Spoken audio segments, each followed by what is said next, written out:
I remember having sat down with my therapist and she was like, "How are you?" And I'm like, "I'm fine." And then I did the test and she's like, "You have a very high level of anxiety and depression." And I was like, "How can I have that and feel fine?" And then I think it took a little while for me to click, like, it's because you've been living with it forever and it's just normal. That was my baseline. The Imperfects invites you into a very safe place. A place where we share without judgment and drink heaps of vulnerability. Grab yourself a cup. This is the Vulnerabilitea House. Welcome back to the V House. Wow, you've become very familiar with the V House. We've never called it that before. No, I just thought then we should call it the V House. Okay, from now on? Yeah, why not? I know it's not my show, but can I jump in? Yes, Lewis Hobba. Yes, you can. I don't like the V House. Either do I, but I'd like to know why you don't. I mean, I could sense you didn't. There's a few reasons why. Sorry, I know this Go. straight off the No, top. you're the radio guy in the room, so it would make more sense for you to talk. Not at all. I feel like V is used in other terms, like V plates, for instance, and I don't think you want to be associated with that. Oh, yeah. Also, Channel V, also V the drink. Also, it makes you sound like a sort of reality show Oh, the V House. run by Richard Branson. Yeah. The V House. Yeah, that is a that's- very Branson-esque. God, that feels like a prepared list of reasons why the V House is no good. As soon as you said it, my alarm bells went off in my brain. Yeah. Yeah, I was like, you're going to get sued. People are going to be disgusted by it. I love it. I mean, I agree with all those points, but I don't like it, Hugh. So, But Josh? also, sorry, Hugh, we don't know each other. I'm sorry to have come in with that attitude. No, I think I might go home. All right. Josh, V House, what do you think? Look, I was probably leaning on the no. It sounds But- like a no. Yeah. But look, it's good to try things out. Yeah, it is. Sorry, Right I feel out like there I've created a bad energy. I should have just let Not you at guys all. do your thing. No, That's no, great. That's no, great. no. I regret saying it, and I apologise to everyone. Well, this is the Vulnerabilitea House. Yeah. We can Thanks to we you can for- pick it up from there. Yeah. This is the Vulnerabilitea House. What I'd like people to do right now is just, so we've got Lewis Hobba with us, who you would say over the last decade has been one of the dominant voices from on Triple J. Dominant as in not like you take over when everyone else is speaking, just like, I shout down other people's ideas professionally. yeah, I know, I've just experienced it. Yeah. I've just experienced it. But Hugh, I'll take it from here. Probably would be helpful, actually, because Hugh's track record of reading bios is getting better. Getting okay, better. Well, what I'd like to do today is not read a bio, just casually discuss Lewis Hobba. I love it. And in doing that, people will go, I've got a feel for this guy. Much in the same way they do when they hear me read a bio. So we'll get the same outcome. Yeah. Sounds like someone who forgot the bio. Do you want us to jump in with things about Lewis? No, I've got it. You I've got it. Yeah. Go So, all right. but I'm going to do this casually. So, like, Okay, yeah, no, just off the dome. I'm imagining Hugh, like on the day of exams in year 12, you say to the lecturer, you know, I was thinking, instead of like writing stuff today, I thought, why don't we just like chat about the topic? See what comes up. And then we just, if we have a good time, then you give me a good mark. What do you reckon? Have you not studied, Hugh? No, I have, but just thought it'd be fun to chat. So yeah, Lewis Hobba is like, do you know Veronica Milson? Yeah, I actually Yeah. do know Veronica Milson very well. Yeah. So comedian who did Drive Radio. That was Lewis's partner for quite some time, as in professional Oh, on-air radio partner. Yeah, for Cool. quite a few years actually. Mm-hmm. Yeah, and then That's she had a cool, Hugh. baby, and Oh, so yeah. Lewis was like, "Well, I might have a bit of time here to just work out what I want to do." And then he came back, Yeah, okay. and he did it again, Mm-hmm. Who even with? longer. Who with? This guy that he chose, he handpicked him and went, "This guy is this is the guy." Yeah, okay. And then, did you have a name? Wasn't overly relevant, I don't think. True, let's just move right on. It's good. Really, really good. Well- No, but so to pick up the pace a little bit, you've actually hung up the Triple J boots now, haven't Yes. you? It's all over. Pretty much. Just yeah. very recently, actually, I could casually add. Yeah. Great casual ad. Just Toss that in casually. Yeah. And you're doing I think you've, by the time we release this, you will have finished your farewell tour. Yep. Can I jump in and say Oh, it's Hobba please. and Hing? Hobba and Hing, yes, of course. Yeah, Just sorry. to fill in the blank of who. Do you know why I was going to say Hinge and I knew it wasn't right? Yeah. I knew Hinge wasn't right, and I You know panicked. what's so funny about that is people's autocorrect. So when people text in Hobba and Hinge, it often came in as Hubba and Hinge. And so your brain did a verbal autocorrect, which I think is rare and unusual. I just knew it wasn't Hinge, but I knew it was so close, and I Yeah. was panicking. And That's fine. I'm sorry. But casually, I think you're nailing it. I'll apologise to Hingy. Yeah. Apologise to Hinge. Oh, and you know how this is a podcast. Wow. No. This is the first. If I'd known that, I wouldn't have agreed to be on it. This is way too lowbrow for Lewis Hobba. Well, yeah, Lewis has got one too. So Yeah. just so you know, what's it called? Oh, yeah. Silver Bullet. Mate, so- I would prefer Lewis to tell us about the podcast as opposed to I'd you. be fascinated to hear Hugh's thoughts. Yeah, it's almost like the opposite to this one, which is that it is sort of. I mean, there are similarities. There is some similarities, but it is basically it came up during sort of COVID when Hing and I were coming in to do radio, and we were going through a pretty difficult time mentally, as I know everyone was. And rather than address it the correct way, I mean, we probably were doing therapy and whatnot, but we would come up with wacky sort of snake oil to try to cure ourselves.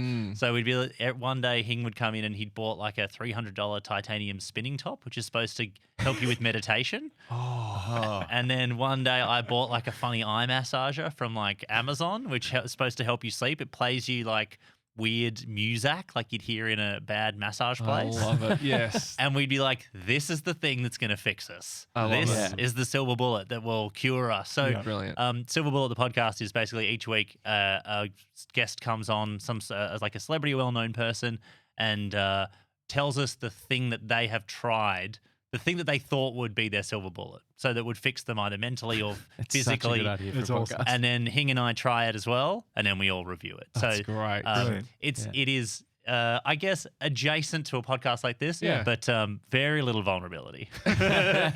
Much more. Although we had Courtney Act on recently, who had gratitude journals as theirs, and that one was a little bit. There's some crossover there. There's some crossover there, but Yeah. then we also have like No snake oil in them at all. No. Right, Hugh? They're just olive oil. No.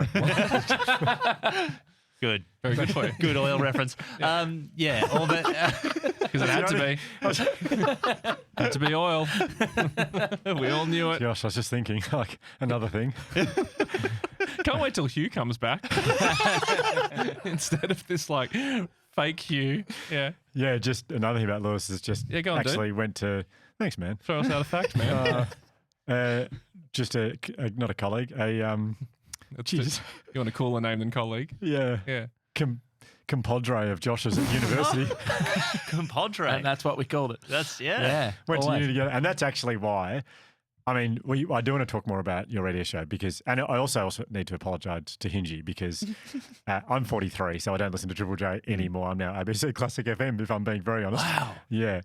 But back when you were with Veronica, I was listening then, and you were awesome. The two of you are incredible. Thanks. But I'm too old to listen to Triple J now officially. So, but You got the letter.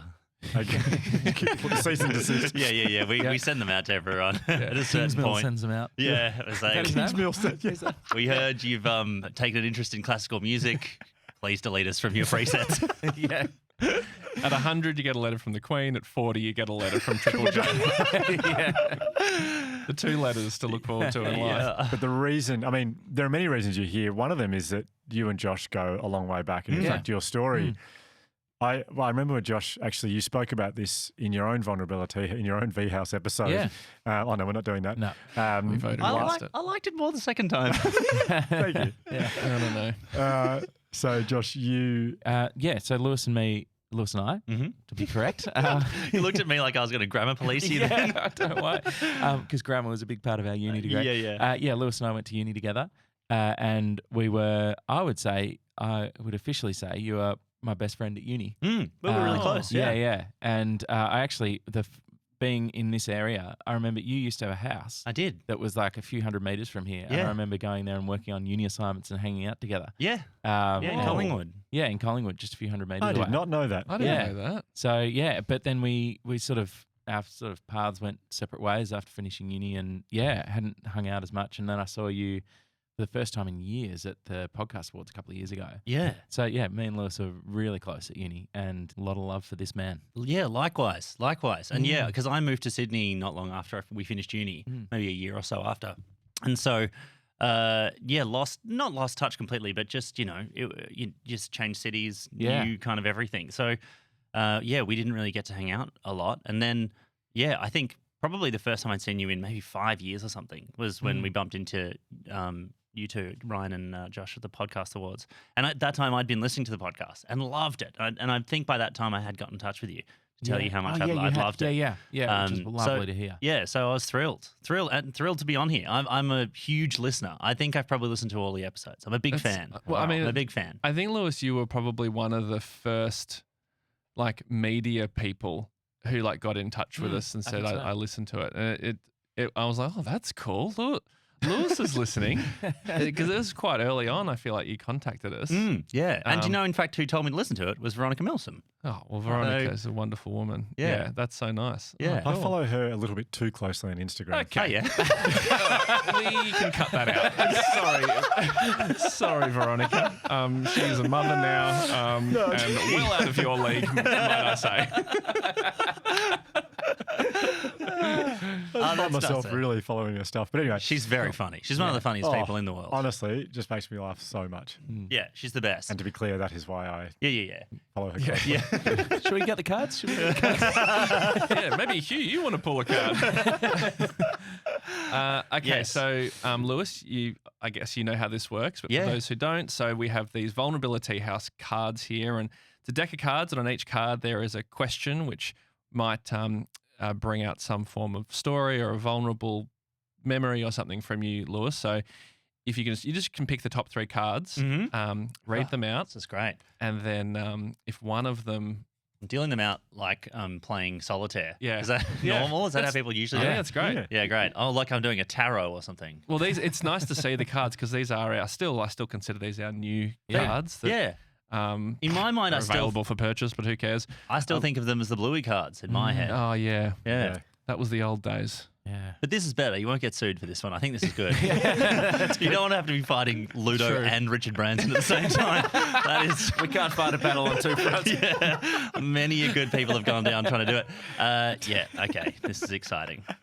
I also am loving, this is, again, because I've listened to so many, to be here, I'm finally getting to see it's a really good teapot, really good tea cups. Anyone who's ever going to consider doing this, if they're like, is the tea going to be in a good enough pot?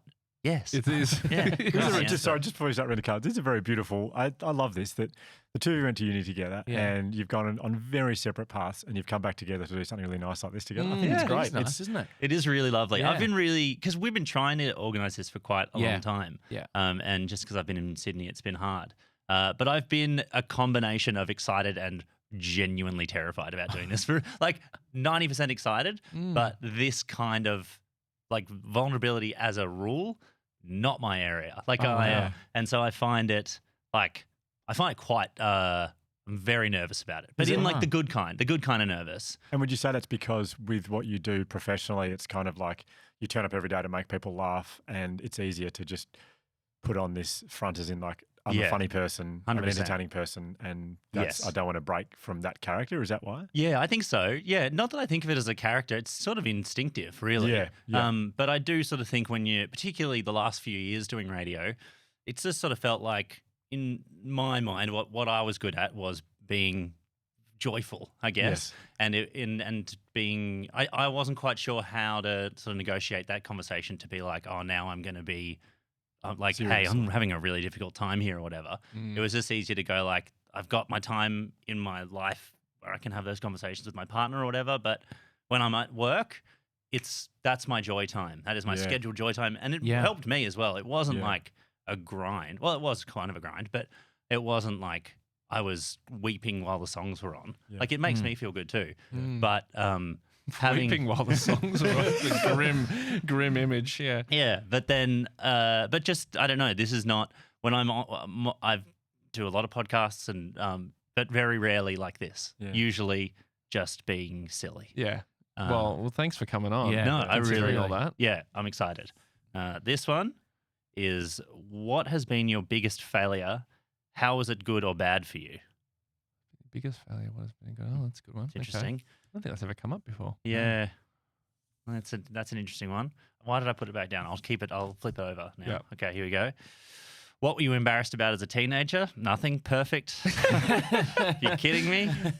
What could possibly be embarrassing about being Yeah. really short and then really tall and then Yeah. skinny and having braces and having glasses? That card is sort of the equivalent of a vulnerability alley-oop, really. Yeah. Nothing. Are you kidding me? Everyone thought I was the best. Cool. Good luck finding someone who can answer that.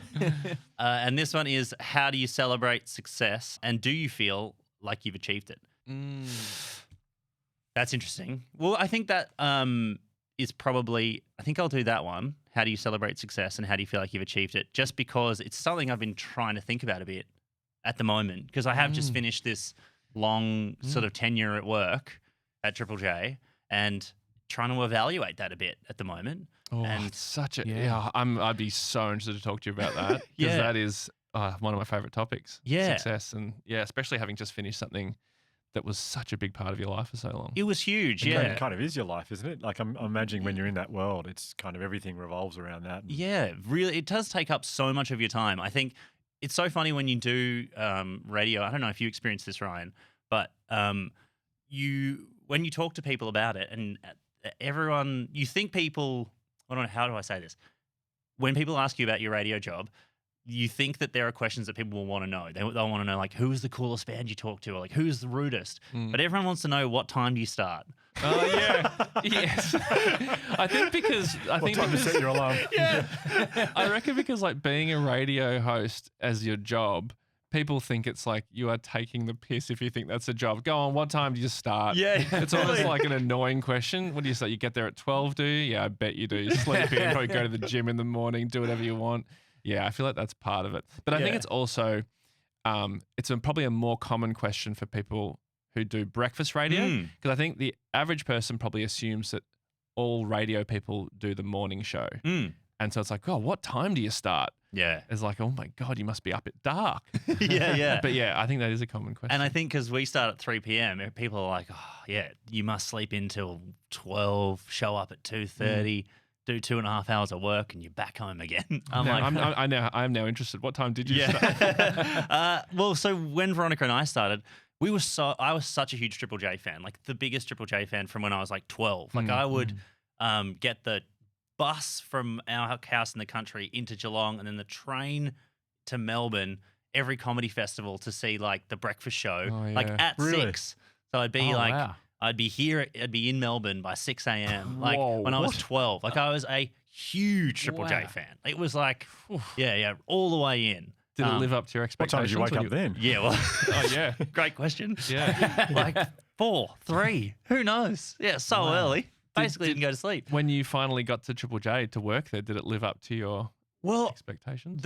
I think yes, but also all of the pressure and expectation went back on me. So Yeah. I had this vision of who I had to live up to.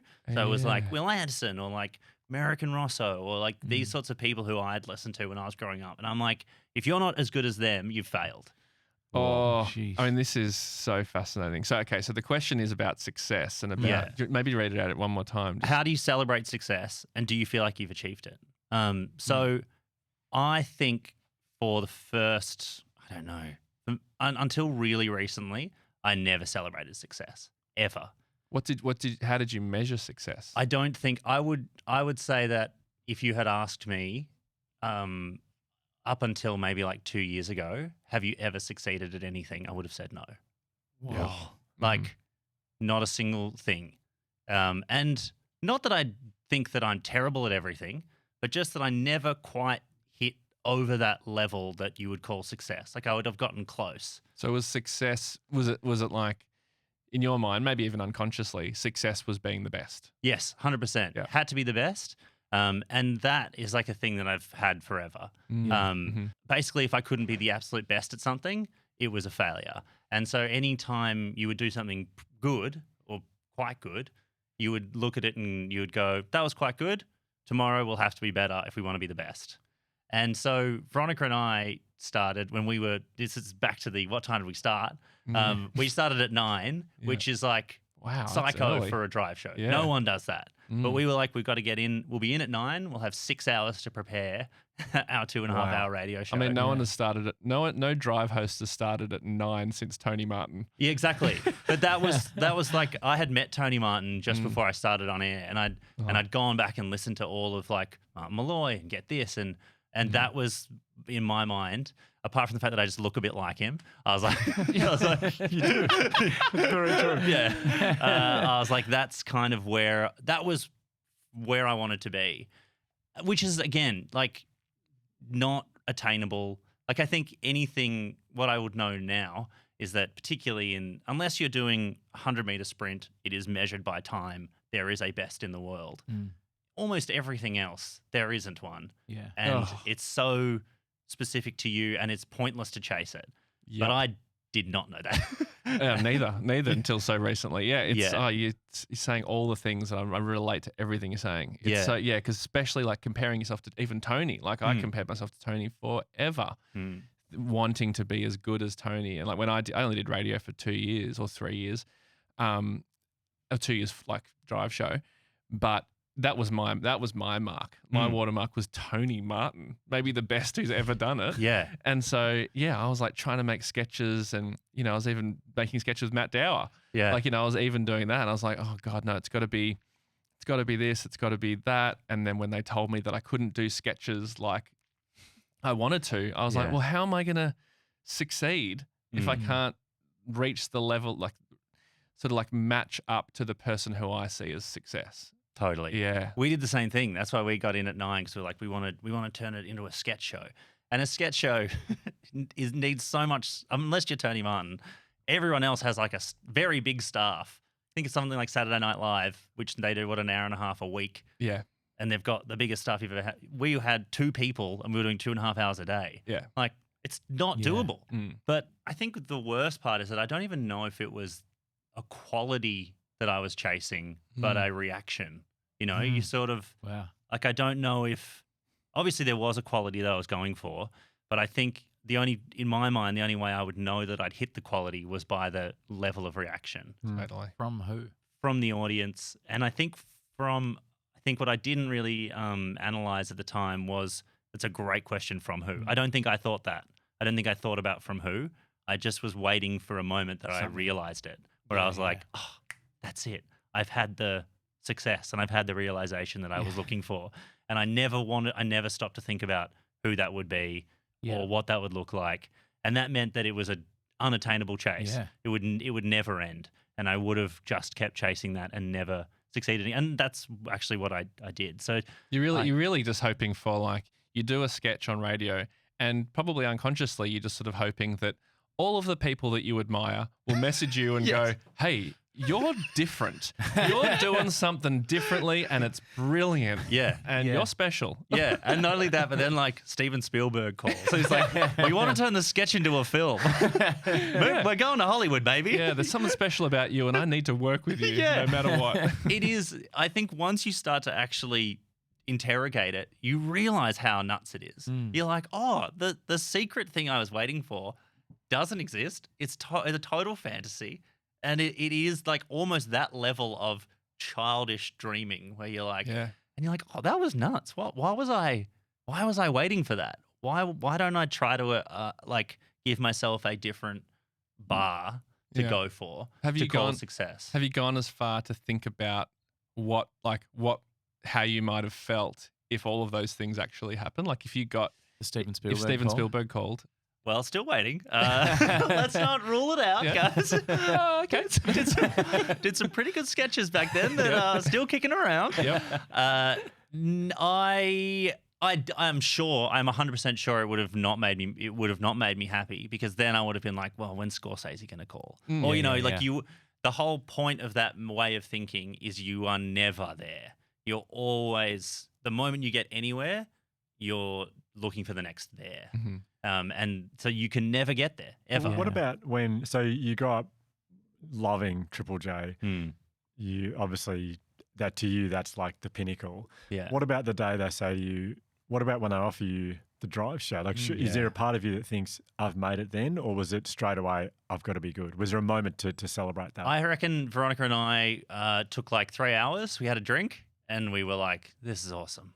We got it. In fact, the way we got it was very, our boss at the time was like the most radio, he loves radio, he's obsessed with radio.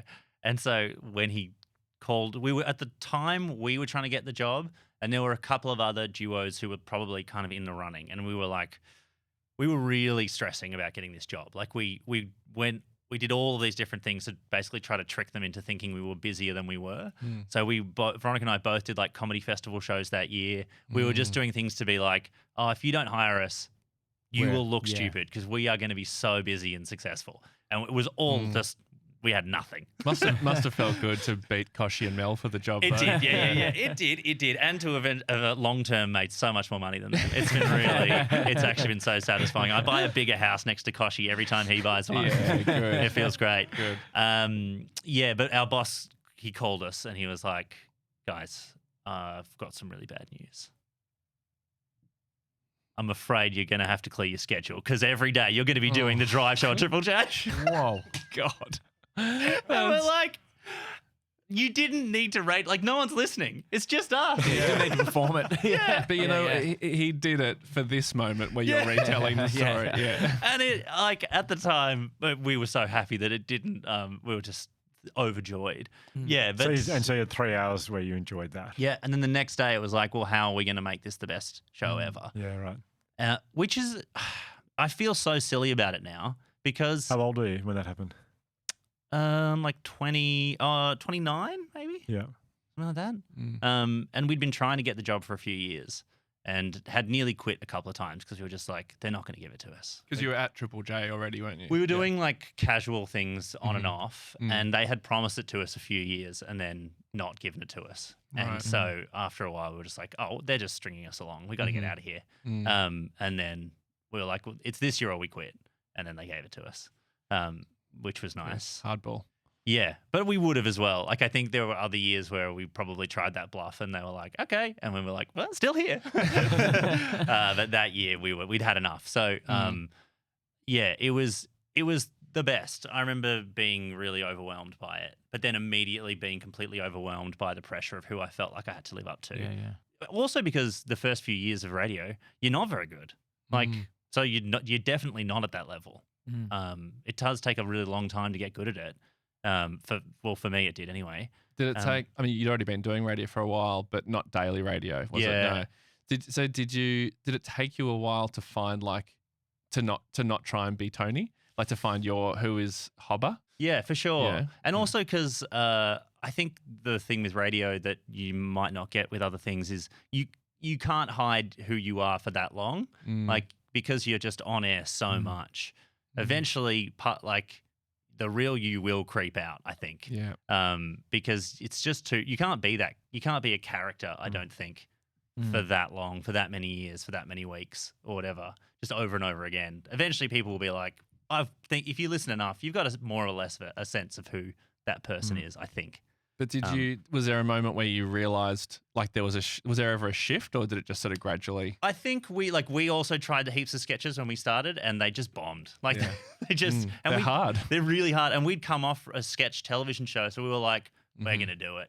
And we didn't. It wasn't even that they were bad necessarily. It was just the audience had never heard them. They didn't know what they were doing there. Yeah. We couldn't make them fit. And we kept plugging away at it for like 6 months. We were like, no, we're going to make you love them. And we didn't. I always think for the short time I was at radio, one of the best, I went into it exactly the same mind frame as you, want to do sketch, want to kind of make all this comedy gold on radio. And the thing that probably set me free and was able to make me good at not good, but better at radio, was our our boss at the time, Todd Campbell, he like brought me into his office and had a meeting, and he said, I know you're not going to like this, but you can't do sketches anymore. And he said that I wasn't allowed to do sketches, which in my mind was the reason they brought me onto the thing to kind of do like the comedy stuff. And I was so upset. I was just so annoyed. But he said, I know it's annoying, but you're just going to have to think of ideas that don't rely on pre-recorded outs, and sketches. But that restriction made me so much better at radio. Yeah. And allowed me to actually talk like myself as opposed to trying to talk like Tony or someone else I loved on radio. Totally. I think it's just hours as well. Like if the more you do it, you just have to find your own way. But so I think you're right. Sketches, you can hide behind sketches. Yeah. I'm kind of glad you took it back to that time chronologically, because I wanted to talk to you a little bit about that. Under the guise of the success thing, because my mind's just been racing while you've been talking, because I guess I've got a unique view of you from that point, or not completely unique, but one that a lot of people wouldn't have seen. But I remember when you did a speech at the end of our degree at RMIT, you hosted the big night at Did I? at that famous theatre in the city. I can't remember what it's called, designed by Walter Belly Griffin. Anyway, you hosted that. It's amazing to know who designed it, but not what it's called. Yeah, The guy who designed Canberra, what's his name? That place. I did and- not remember that. Yeah, I remember you were chosen as the host for the night, and I was like, and it made sense to me because it was like, oh, yep, by far the best, one of the best, smartest people at uni, and like the best performer probably. No disrespect to anyone else, but in my mind, What was the like, degree, just for everyone? it was media, Bachelor of Communications, media at RMIT. Yeah. Yep. And then you got selected for Hungry Beast. Yeah. Which was like a sort of under 30s most talented creative people in the country got an opportunity to work on a sketch show by Denton.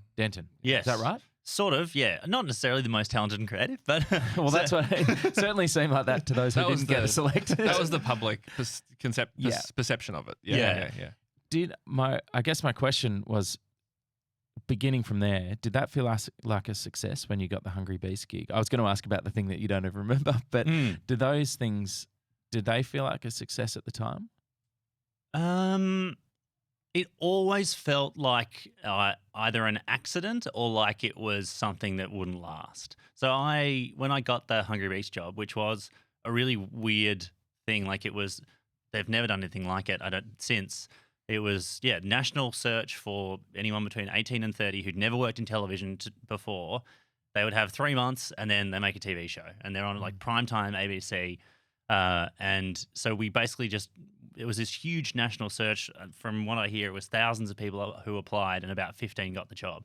And the selection process was nuts. The job interview was the weirdest thing I've ever done in my entire life. I've heard about this. Have you? Yes. Yeah. But please, if you can, I explain can. it. Yeah. Okay, so it was the actual, just the first part. You download the document to enter. It was like 30 pages long. Each question a 500-word essay. Like it took weeks to finish. Wow. And Andrew Denton later admitted that it was basically to just filter out people who didn't really care.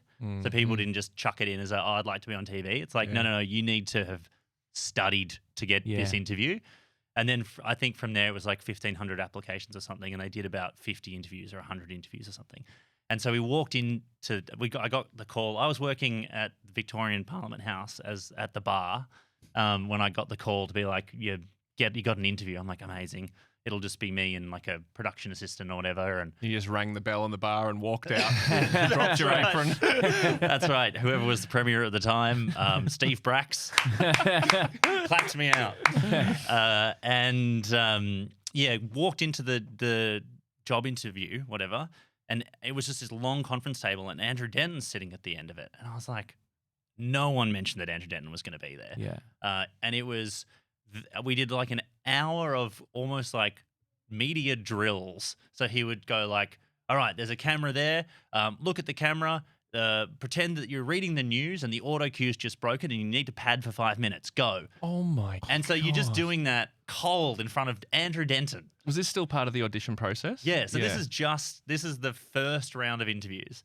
And it was that for I reckon between an hour and an hour and a half of just drills in front of Denton. And right? how many of you in the room? It was just one.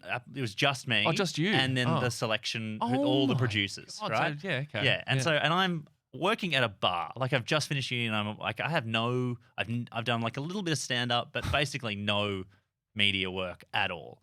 And so I was sweating, like so anxious. And probably it was better that I didn't know because I didn't have a chance to stress that he would be there. Also, because you look a little bit like Andrew Denton Yeah, as well. yeah, that's what honestly, we talked about that when I got the job. I'm like, I think he just was like, I always wanted to see what tall me looked like. Let's see how he goes. And then, so we finished that part of the interview and they were like, okay, thanks so much. You're all done. I was like, oh, thank God. And we walked out the door and there's another producer there who goes, okay, there's another room at the end of the corridor. In that corridor is a camera and a bunch of props, and you have an hour in the camera to make a news story. Oh my And God. so then we had to do that just when you thought it was over. Hang on, so you use the camera to film stuff. So you have to use it, but like you can't edit. So you have to just like film, like on, off. And then, so you have to have it all planned. Pure creativity. Yeah. Whoa. And then we just had to wait for the call to see if we got the job. And then in a third room, there was a small key. And with that key, there was one door in Melbourne City that had opened. Yeah. Inside that door is a small man. That man will say a riddle. Yeah. So when I got the call, it was just, I was at work and I'm like, and then like you're moving to Sydney. It was very sort of mid 2000s Australian Dicko. Idol. Yeah. Yeah. Coming to Sydney. Yeah. But so I just packed all my stuff into a car and drove to Sydney. But at the time, I was like, I left all my stuff in Melbourne. I'm like, this will last 3 months. I'll pop up there. I'll do one season of this show. It'll tank. I'll be a failure, and I'll be back. Don't worry about it. Was the tanking thing because?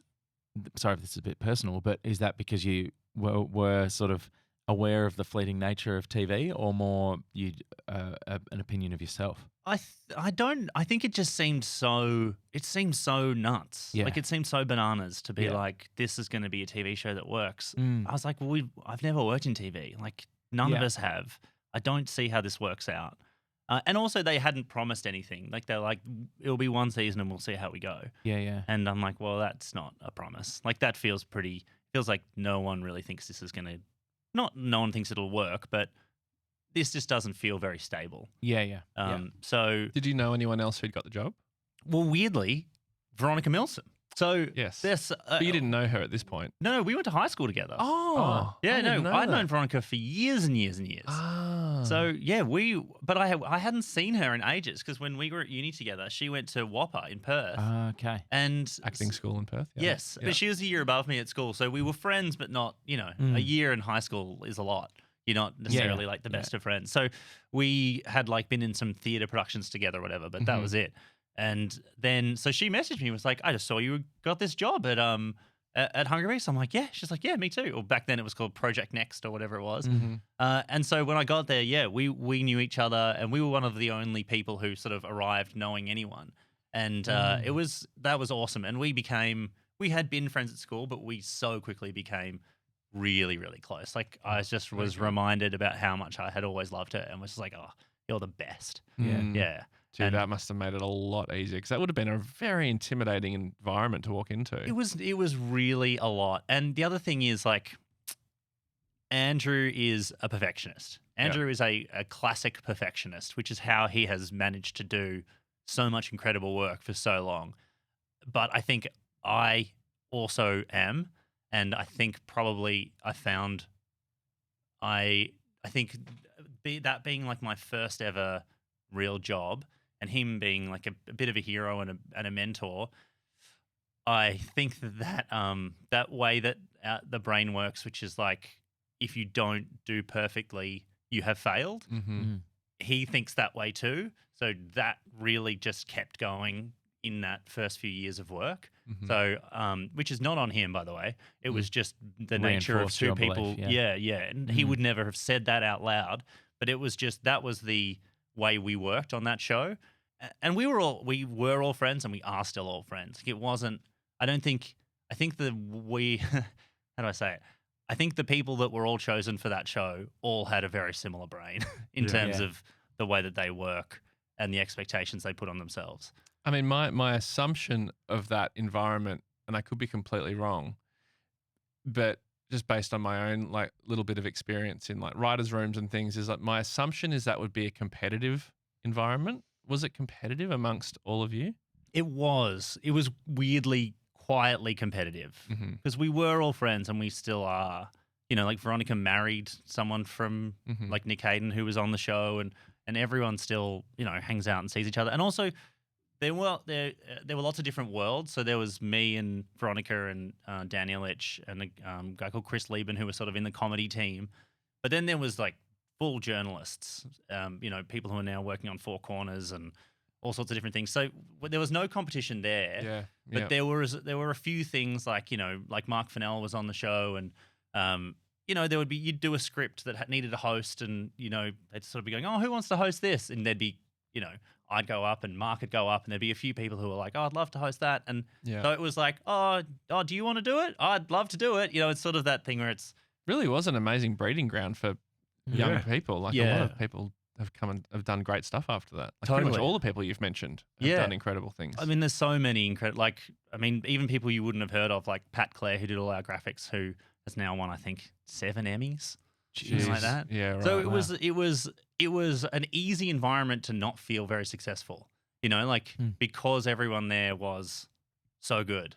It was, and I was one of the youngest at the time, and I was not hired to be on camera. I was hired as just a writer originally, and ended up about halfway through the first season, Andrew was like, "Oh, let's put you on camera." But yeah, so all of that was a surprise to me. I wasn't expecting to be on TV really. So So how long did you do Hungry Beast for? We did 3 seasons over like 2.5 years. And do you think when it finished, did you feel more or less successful than you did before you started it? As soon as it finished, I felt like a failure again. Like as soon as it was over, I was like, well, you don't have anything next. This has all been pointless. Because you're thinking about the fact that you've got nothing planned. Yeah. And also I think, I think that's when the competitive part probably kicked in where, you know, you would see different people who had different things sort of sorted out and people who probably had a slightly higher profile on the show would go on to different things. And I was sort of, I don't know, I was like not the star of that show. I was very much just in the mix on that show. And that was when Veronica and I started doing stuff on Triple J. So that was like the next, that was sort of the next thing. Can I just ask, who did you feel like a failure to? Like, is there any person or people in your life who, when they asked what you were doing next, you felt particularly ashamed to have that conversation with? Or was there anyone, or was it just you? I think it would have been anyone. Like, I think if anyone had said, oh, because people will ask you all the time, and people do it even now. They're like, what's next? And it's the first thing anyone asks. What's next? Yeah. And so if you're like, fuck, I don't have a really good answer for that. Like, and you can come up with one. Like, I've got a pretty good practiced one now that sounds like I'm really busy. But Which is? What do you say now? You're like, oh, well, we're doing this huge live tour around the country. It's we just sold out Melbourne. Really exciting about that. We've got this brand new podcast, Hobba and Hing's Silver Bullet. That's going to keep us really busy until the end of the year. And then, you know, my partner goes back to work early next year. So we'll be doing a little bit of both. Obviously, got our hands full with the baby. And every conversation becomes like a press conference. Yeah, honestly. And that's how I feel because I feel like I can't be like, can I be honest? I'm really looking forward to having like a month of doing nothing. I'm pumped about it. I haven't done it in 10 years. I can't wait. Do you feel the sort of feeling of failure now that this stuff's coming to an end? Does that feeling stick around? I have gotten better at speaking back to it, but it is definitely there. Like having finished this job on Triple J, there's a huge part of me that's like, well, all that was for nothing. Look at you now. Yeah. Wow. Yeah. There's a huge part of me that says that, and I can catch that now and go, that's totally unhinged. But it is definitely unhinged. That's write that down. I would say that my brain is very cruel, very mean. Like the perfectionistic part of my brain is really big. And I think when I was young, I thought being a perfectionist was great. Yeah, Like you would definitely. hear people say, you know, Stanley Kubrick's a perfectionist or whatever. Yep. And you're like, well, he makes great movies. Yeah. It must be awesome to be a perfectionist. But let me tell you about how it affected his relationships. No, not interested. Don't want to hear about The film's that. great. Such a good movie. Interesting you should say that, because for years I felt like the combo of the two there, I always felt like I don't really care that he has shit relationships. I just want to be the perfect Yeah. one. Exactly. Like yeah. I'll take the crap if I'm that good. Mm-hmm. Yeah, because it's ironic because I watching you succeed. Not ironic, that's the wrong word, but just watching you succeed the whole time. I've talked about this on the show because from my perspective, if someone that went to uni with you, I always saw you as a shining light of success. Like, and there's a couple of people from our course, but who have had like sort of public success, and for me, sort of just ticking away doing my own thing, I always felt like a failure, like 100% of the time, and I would look at someone like you, well, not someone like you, I'd look at you and go like, well, he might like that's success. Like he's got public recognition. He's got a real job in media. He's extremely good at what he does. And I think you would have listened to this. And I think we've spoken about it because I felt I wanted to send it to you so you heard it. But I felt really ashamed that I couldn't be as happy for you as I wanted to be because there was some jealousy there of the success you were having. But to hear that you didn't feel successful is kind of heartbreaking to me because I was like, well, it kind of. I mean, now I've learned a bit more, but if you told me that at the time when I was also feeling like a failure, I don't know what it would have blown my mind that you couldn't feel successful in your everyday. Yeah. And I remember when you sent me that and said you were going to, we're like, oh, do you mind if I put this in? I'd love to. And I listened to it and I find it really hard to accept that anyone has ever thought of me that way. Really hard to accept. Never thought of myself that way. The idea that, like, I can't hear it almost. Wow. Like, it's almost like when you say it, my brain just goes, not that he's lying, but he doesn't understand. Or there's something about my brain that's like, He doesn't have all the information. Or yeah. something. It's like, oh, he's just being nice. Or it's very hard for me to feel that is true for me. I don't know how to explain that really. I don't really have the answer for that, but. I understand it because I do the same thing but I just haven't had until this podcast, I hadn't had the public success, but success really doesn't have to be public. You can have success in any form of life. And every time I've had little wins, I've done exactly the same thing that you do, but so it's really interesting to me because everything you said makes so much sense. Like I can't really celebrate success for longer than a few minutes before a voice comes in and starts rationalizing it and talking it down and saying, and the same thing of the fear of, because I guess a freelancing life is not too dissimilar in that you don't really know what's around the corner. But it's fascinating to me that although you are having what I would define as success and all this public recognition and a great career, our brains are doing similar things, like parallel to each other as that was happening. I went and saw a psychologist. I did a lot of stuff to work through it all. But I hope if you don't have to answer this if it's too personal, but the accumulation of not feeling like a success but working your ass off, did that have a toll on you? Yeah, it did. It really did. So I don't know at what point in the show, but I would start having really bad panic attacks. Often just before I went on air or sometimes on air. So there's a lot of times in those first few years where I would be like my heart would be racing, my palms would be sweating and like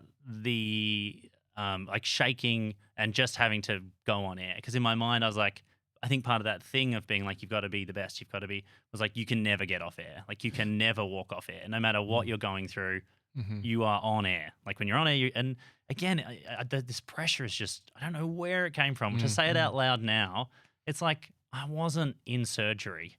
You know what I mean? I was asking someone like, what's the funniest place you vomited in or whatever, you know, like I know what you mean. It makes no sense that my brain, it's such like that took it this seriously, but that's just how it was. And so I'd be like, you know, you got to stay on. And when I get really anxious, which I didn't really know this at the time, but I have an anxiety disorder. I have a very high level of anxiety all the time.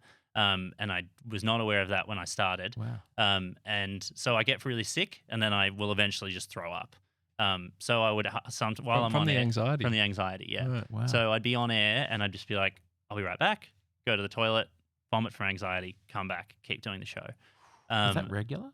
It was pretty regular, yeah. Wow. And And did your team know? Did people know this? is no, happening? because the thing is, this was like not even that long ago, but I feel like the conversation around anxiety has changed so dramatically in the last few years.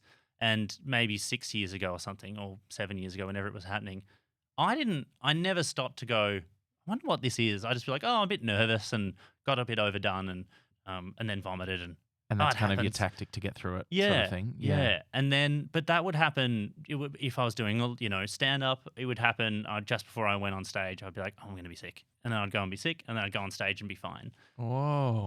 And so it would happen all the You're time. literally like spewing out the anxiety. 100%, yeah. Whoa. Like the ability of my brain to shield myself from any kind of awareness that I had anxiety is like mind blowing. I remember there was this time where on Twitter, people there was like anxiety Twitter a few years ago where people would start to talk about anxiety a lot on Twitter, and they'd be doing all these it was like funny people doing jokes about having anxiety. And I remember reading them when they were coming out, and I'm like, that's not anxiety, that's just life. Really? And Wow. at no point in my Really? brain did it go, maybe you have that. Like, I was Whoa. like, these people are all wrong. All of them are wrong. And You're they're just- literally in the Matrix. yeah. Yeah. I was like, and that's how, Not literally. yeah, well, that's a different podcast, right? It's a longer conversation. It's all simulation. I'm so glad you asked. No. My brain, I guess a combination of not really knowing that much about anxiety, having never really been told anything about it as a kid or anything like that. I just thought that I was a nervous person or it was stress. I think I'd probably always put it down to stress. Yeah. Like, oh, I was going through a really stressful time and then it kind of peaked and I was really sick and then it's over. But I think in retrospect, I was probably having eventually when I did go to see a therapist, I did that little form, you know, they fill out that form, and she's like, "How are you?" And I'm like, "I'm fine." And which is a thing I still do to my therapist, and I have to Heard that before. I have this huge instinct to tell everyone I'm fine. I think that's probably quite normal, but even to the point where I do it to my therapist now, and I've been seeing her for years now, and she'll go, "How are you?" I'm like, "Good." All good. Can I go? Yeah. Like every part of my brain wants to run away from these kinds of conversations. And just to step back a bit, but why did you start going? Like, what was the change that made you go, I'm going to go see a therapist? It was a combination of panic attacks becoming more regular, and I would start to get to this point where also at more strange times. So there were some that would happen, you know, before you're going to perform, and in my mind I could always rationalize that as performance anxiety. But then I would just be driving along through a tunnel, and my brain started to attach the panic to something that wasn't there. So I'd be, say, like driving through a tunnel, and really what was happening was I was just getting a panic attack symptom, and my brain trying to explain it would come up with a reason. So it would go, the tunnel's going to fall on you. The tunnel's going to fall on you. You're driving through this tunnel and the tunnel's going to fall on you. And every part of my body, well, 99% of my body was like, you're driving this tunnel alone and it's going to crash. It's going to fall on you. Oh my God. And there'd be 1% that's like, this is anxiety. But the rest of it was, Sydney's a bad convinced. place to live if that's what you think. Honestly, yeah. I was and you get lost in the tunnels, getting stuck on the bridges. They were all Yeah. classic. No, but I used to think I was, because of the sickness, because the anxiety would make me feel really sick. I often thought that I had poisoned myself. So there'd be times where I'd be just in bed, and suddenly I would start to have an anxiety attack, and I would go, "Oh, you must have eaten something that's poisoned you," because you feel sick. And the only explanation for that It's physical. is something external, which must be poison. And so it was when that sort of stuff started to happen pretty regularly that I was like, I think maybe you should go and see a therapist. Yeah. And okay. also, the stress made me quite angry. I could Okay. feel myself, when you get really tired and you're constantly stressed and anxious, I would feel myself at work being short with people, or what felt like short to me. I think people often, when I think I'm being really rude, I'll say to my girlfriend, like, "Oh my God, I was so rude." And she'll go, "You really weren't." Yeah. But in my Yeah. mind, it's Your probably level, yeah. the 90% of things that I thought and didn't really say, which were really angry. And I could feel myself being angry. And I think that was the time where, more so than the panic attacks, actually, I was like, I hate being angry. I hate being frustrated all the time. Wow, that's fascinating, because the difference there to me is that it's affecting other people and not you. Yes, I think that's right. Whereas the panic attacks were You something. can hide it. Well, sort of, yeah, and I could they passed. I mean, they were horrific, and I don't recommend it. You could manage them though. But yeah, and they were something I would do it by myself. And I would, once I finally did get told, like, you have an anxiety disorder, at the time they were like, you also have depression, like that's connected probably. I don't have like an official diagnosis of depression, but it comes pretty regularly in hand when my anxiety is really extreme. I remember having sat down with my therapist, and she was like, "How are you?" And I'm like, "I'm fine." And then I did the test, and she's like, "You have a very high level of anxiety and depression." And I was like, "How can I have that and feel fine?" And then I think it took a little while for me to click, like, it's because you've been living with it forever, and it's just normal. That was my baseline. I didn't know what it was like to not feel like that.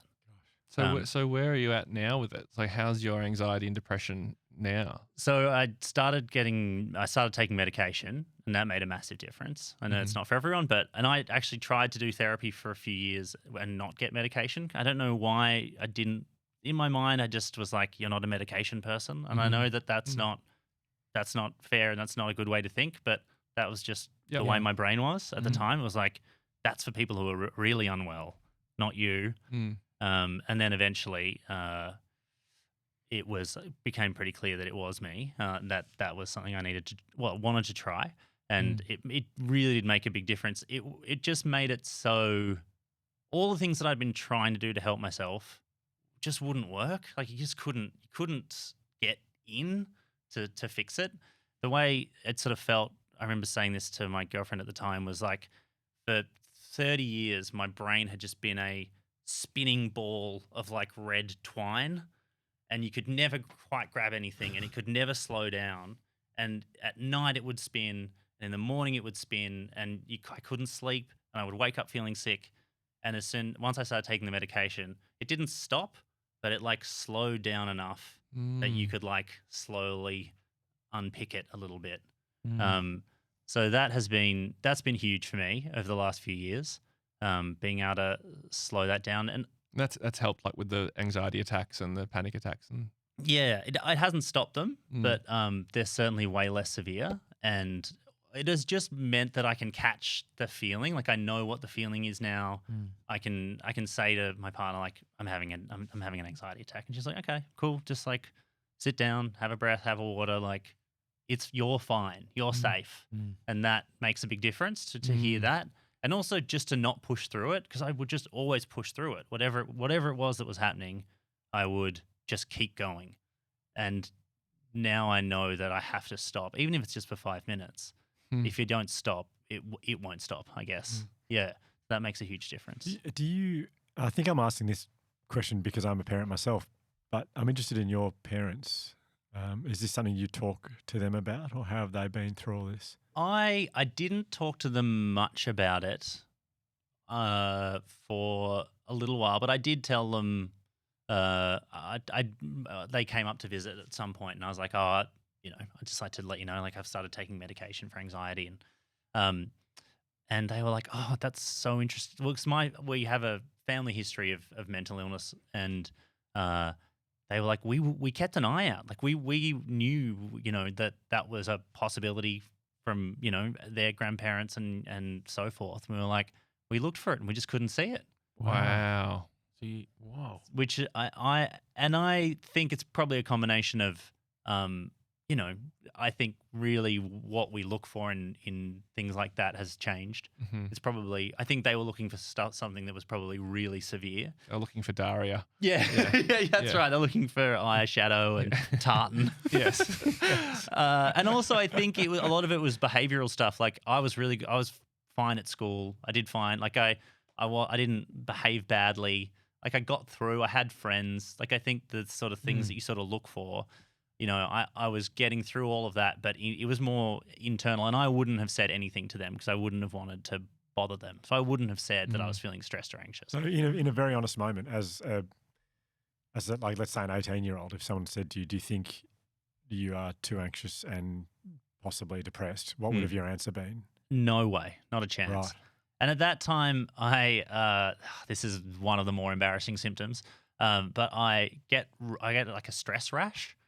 And it started in high school when I would start before exams, and I just like itch a bit sort of casually, and then in year 12, I would at night while I was asleep, I would scratch myself till I bled, because I'd be so anxious about.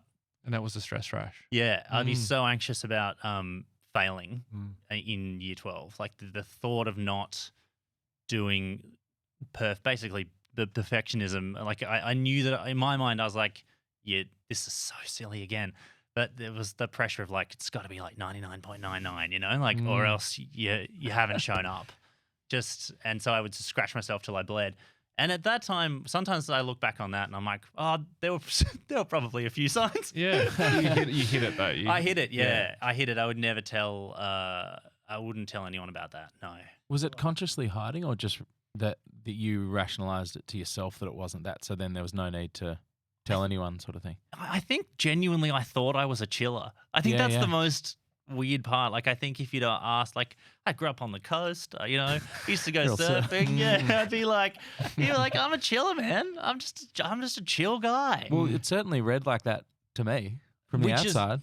Never would have guessed this back at uni. Yeah, in a million years. Well, still, I remember when I was doing, like, once I was trying to get some confidence to start telling people about it. Like in the this is all pretty recent, like in the last sort of 2 years, and I would be talking to like quite good friends, you know, who I had known for a decade, and I'd go, oh yeah, you know, I'm starting to get some treatment for anxiety, and people who I'd known so well would go like, I never knew, would never known that you were anxious.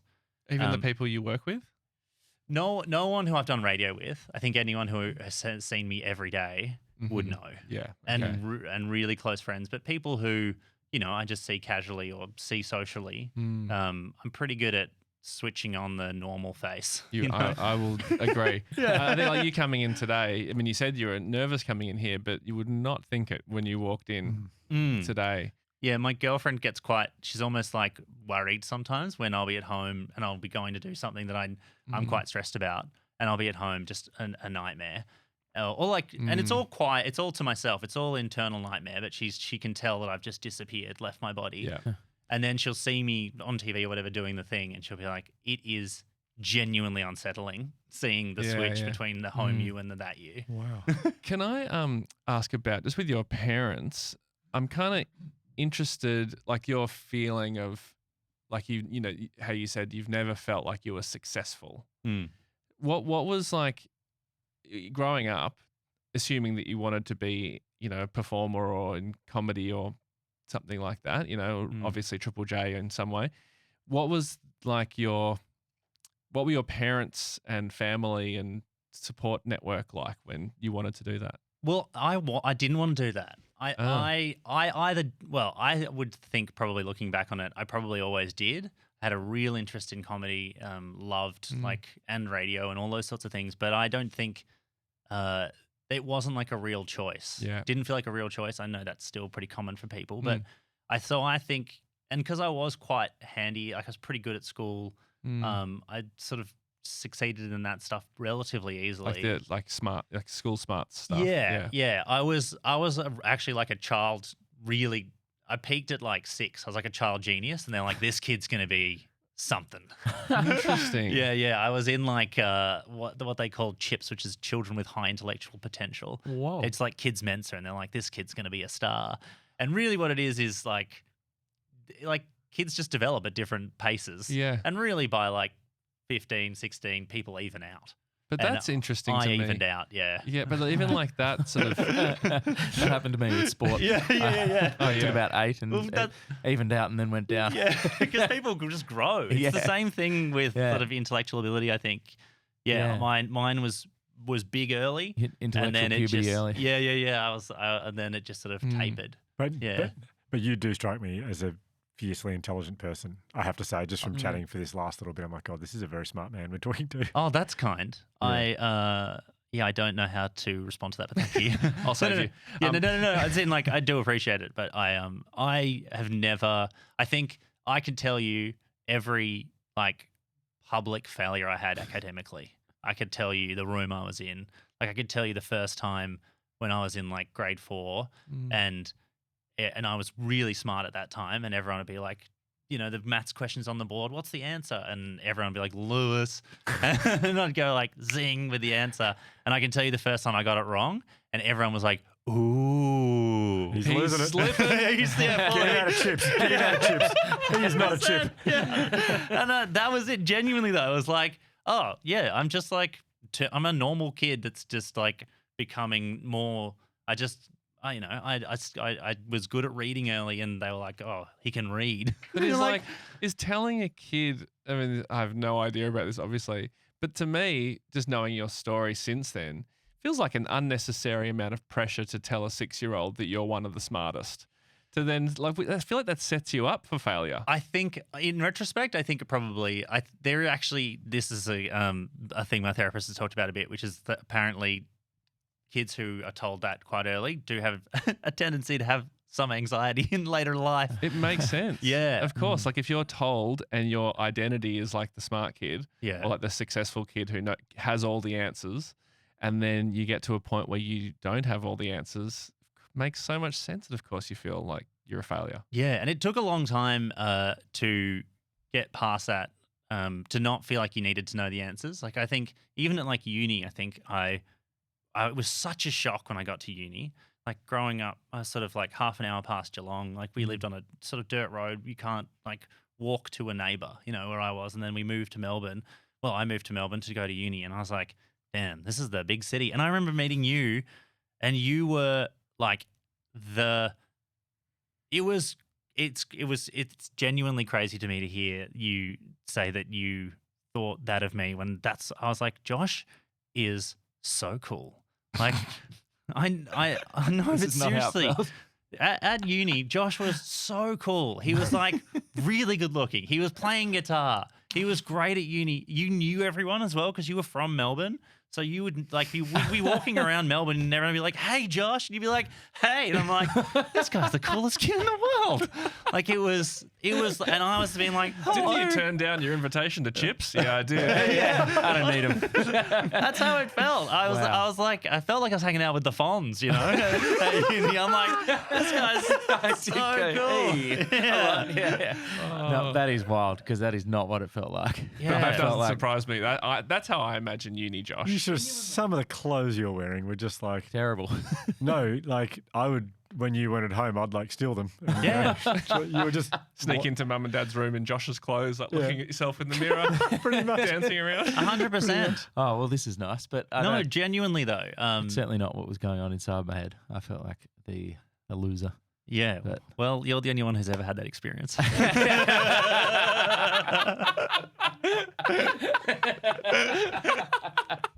Sorry. I feel like that encapsulates the whole podcast.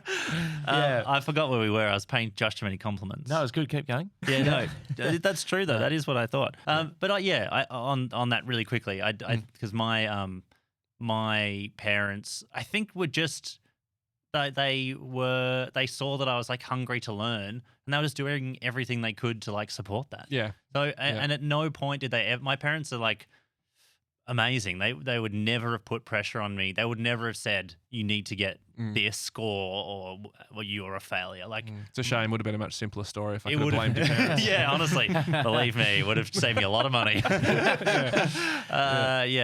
No, but you know, it just for whatever reason that being in that environment when I was young interacted with my brain the way that it did, Yeah. and just made it so I felt like I had to be the smartest 6-year-old in the room, Yeah. which is just, again, all of it when I look back now, this is just like such unnecessary stress and pressure. I think there's a question here that sort of links nicely that I've been wanting to ask for a while. Your desire to have success has made you very good at what you do, and you've had a really successful career at it thus far, and I'm sure will continue to. So to me, in my mind, there's obviously a level of this drive that is healthy if kept in check. Like, we need to aspire for something. Yeah. But it's something I haven't worked out in my own mind. I was wondering if you feel like you've got a more healthy connection with the idea of success moving forward and looking into the future. Yeah, I think so. I know what you mean though, because I think that is when I was at my sort of peak anxiety, and I'd be I was huge at doing preparation because I knew how it felt to fail, and I knew that it would be with me for years. Like, every failure would just, anytime in my mind I was like, oh, that wasn't good enough, I would be able to think about that moment in crystal clarity for years. And so the fear of failure, I'd be like, if I fail, it's just going to I know it'll keep me up at night. And so I would, if I had anything coming up, I would prepare for it, because it would I'd be like, I've got to do anything I can to not fail, because it will ruin my life. So in a way, it sort of did help success, but with absolutely no joy attached. Like, it was never, you weren't doing it to do well, you were doing it to not fail. And that it just meant that really, like, I did not experience a lot of joy in the things that should have been joyful, because at best you were achieving like zero. You're like, oh, I didn't fail. Relief. As opposed to, oh, I did well. That was nice. Yeah. That I never had that feeling.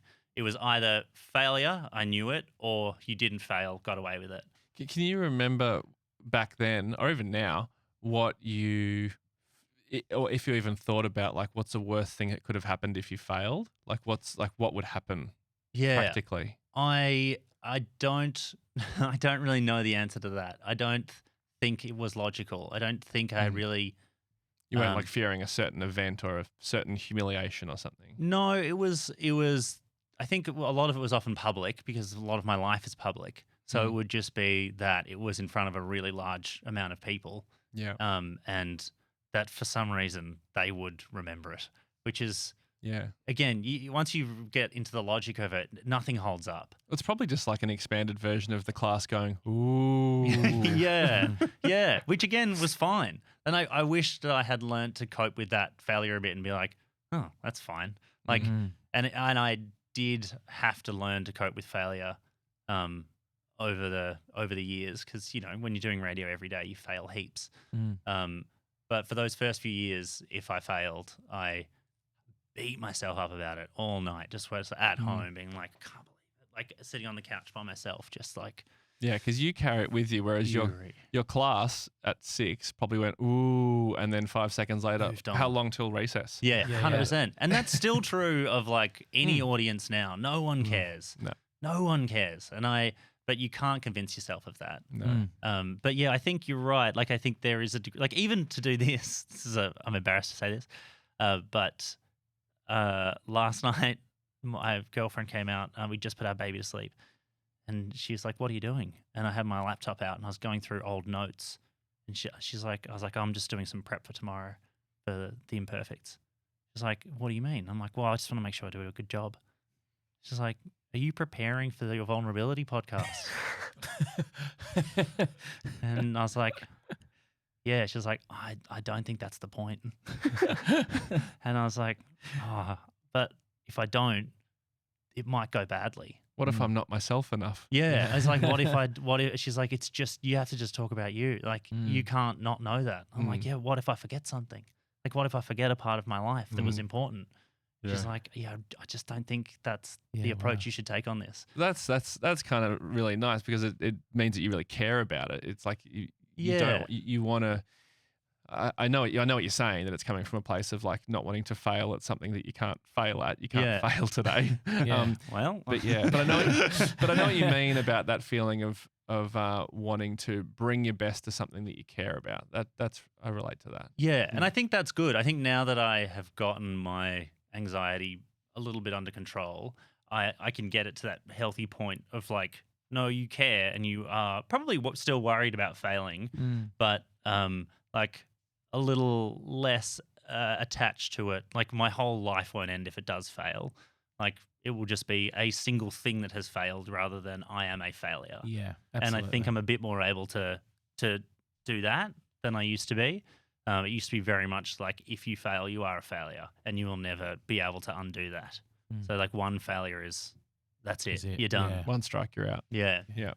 You mentioned then you're a dad now. You have an 8-month-old. Yeah. Olive. That can bring up, becoming a parent for the first time can bring up all types of stuff. For some people, it can be quite a therapeutic process to go through. I'm interested with all that you've got going on in your head.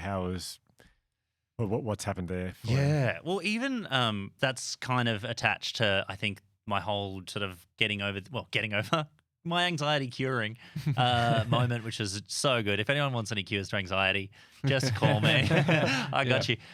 No, when my girlfriend was when we started talking about having a baby, I was not quite ready, and I wasn't on medication or anything at that point. I was still really anxious, and she said, I really want to talk about having a baby. And I had said to her previously, like, I think I will be ready at some point, but, and at that time she wasn't either, but she was like, I think I'm ready. Like, we need to start having that conversation. And I said, I need 6 months to panic. I just need. And she's like, what do you mean? And this was like a coping mechanism that I'd come up with over the years, that I was like, I'm aware that a decision like that will probably throw me off and send me into a anxiety spiral for about 6 months. That's probably about a 6-month problem. So I was like, can we talk about this in 6 months? She's like, okay. But after about 3 months, she's like, how's the spiral going? I'm like, honestly, going pretty well. I reckon I'll be good in 3 months. Yeah. And that's We're on track. Yeah. And that spiral is every worst case scenario. So my brain is just going through, what if she is, I don't know, what if she gets your anxiety? What if you're a bad dad? What if you don't like being a parent at all? What if it ruins your relationship? And really imagining in quite vivid detail all of those scenarios from start to finish. And that is just happening in the back of my mind while I'm just going to work. And and I'm just really anxious all the time. And that was sort of how I used to cope with big decisions. Would be like, send it to the back of the brain, panic, and then wait for it to kind of go through every worst case scenario and come up with a solution. So how did you you obviously now chose yes. Yeah, and eventually got through all the anxiety. Eventually, after 6 months of panic, like the decision was just kind of like, I think I've thought about all of the worst case scenarios and they seem pretty unlikely. And I think I'm good to go. And my girlfriend was like, good. Also, I think maybe we need to talk about this anxiety a little more seriously, like this, just so you know, like, she was amazing. She was like, if that's what you need to do, you can. But just so you know, that is not normal. Like, that is not how most people process decisions. And you can probably live a happier life by dealing with that. And then I was going to therapy and I was doing things, but I think that was the time where we were like, I think it's medication time. And it probably would have cut down that 6 months quite significantly. But And now you're a dad? and now I'm a dad, and it's the best. And it really is. She's amazing. She's pretty turbo for an 8-month-old. She's really a lot. Like, Josh and I were talking about this on the phone the other day, that babies are very blobby when they're born, and then and they're quite nice when they're blobby. You're just like, oh, and it Quite relaxing. It is, yeah. And Like a stress ball. yeah, it is. That you shouldn't squeeze. They cause I'm you not a the lot of parent. stress. No, I think you've got it pretty much. Speaking from no experience, kind of like a stress ball. And then just different babies, exit their blob phase at different times, and she's snapped out of it really worryingly quickly. And we're like, oh god. So she is really chatty, and she's the best. And I I sort of wish I'd done it sooner. You know, I was like, I mean, I actually think it's also been perfect, but and Do you think it's been good for your mental health?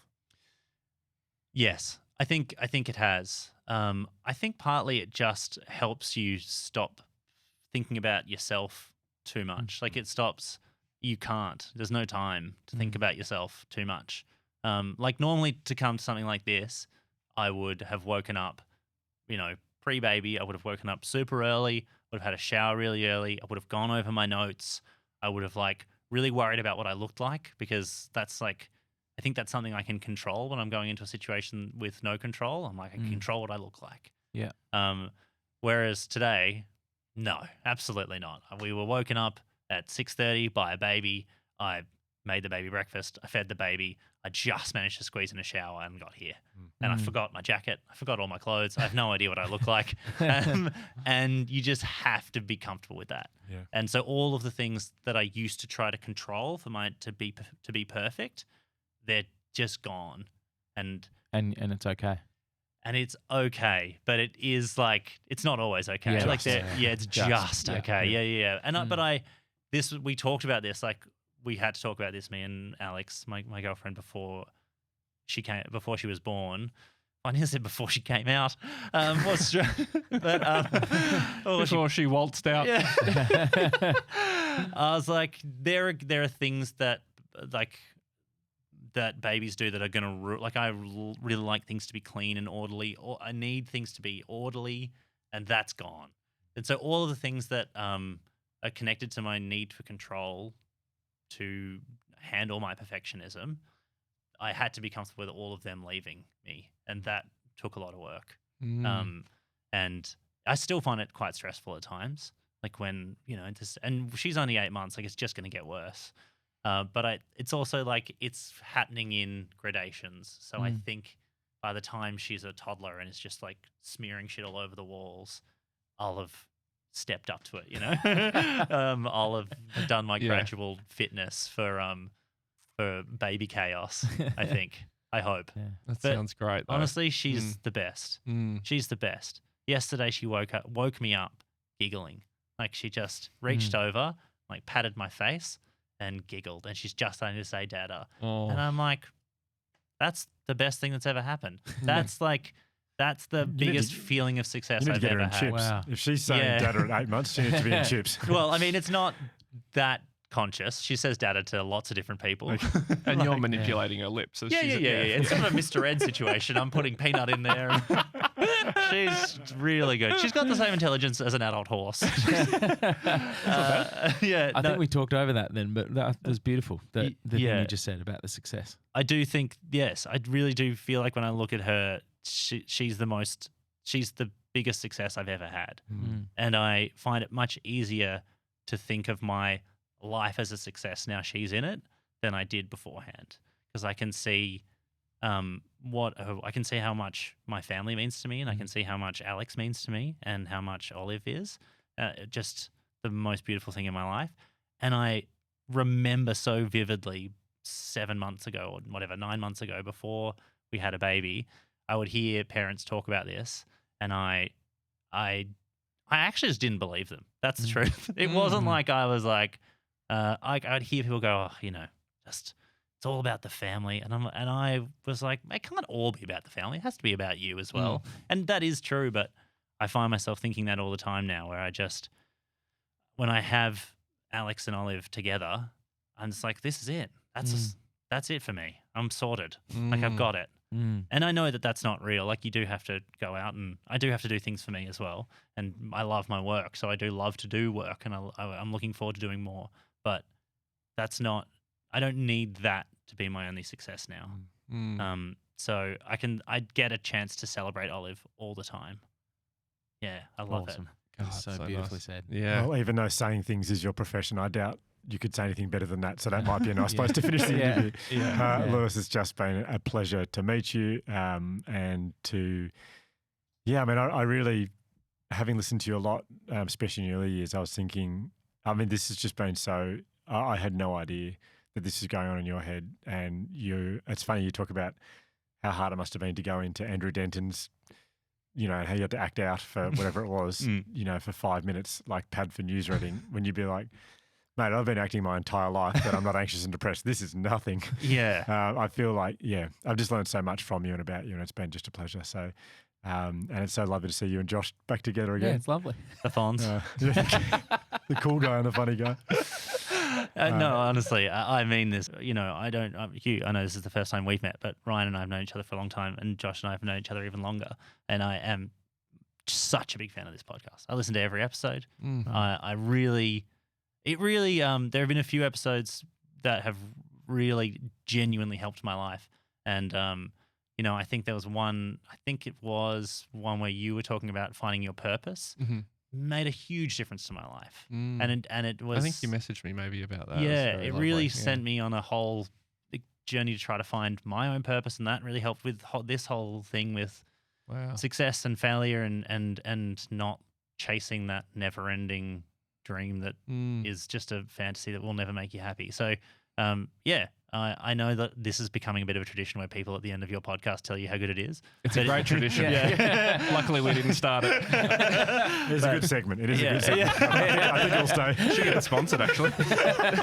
And now, what do you think of us? No, but I really mean it. Thank you, Lewis. That's really lovely. Cheers.